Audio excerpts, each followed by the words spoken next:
Nahuli kam daw po itong si Senator Cheese Escudero na bumisita sa Kamara.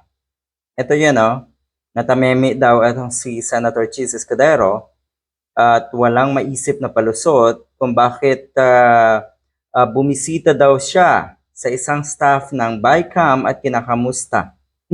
Wala naman daw masama doon. Yan ang palusot niya sa media kamakailan.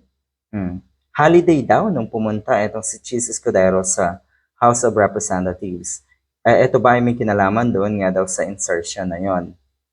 Huling-huli na ang bulok na keso kaya ang palusot na lang ay demolition job o paninira lang daw sa kanya ng mga kalaban. Sino ba kalaban niya?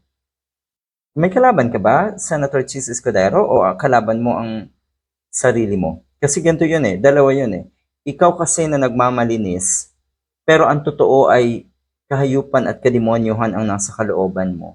Siguradong sarili mo ang kalaban mo dyan. Ganyan na ganyan yung mga nasa paligid ni Digong.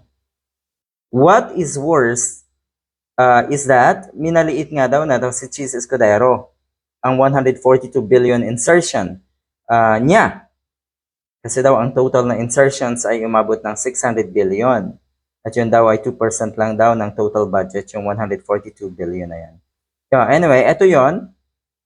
Ito yung CCTV video na pagbisita nga netong si Cheese Escudero sa Kamara during BICAM. Paninira lang daw ito. Oo nga. Talaga no? Bakit? Kaibigan lang daw yung binisita niya sa Kamara Ay bakit? Bakit? Talaga ba?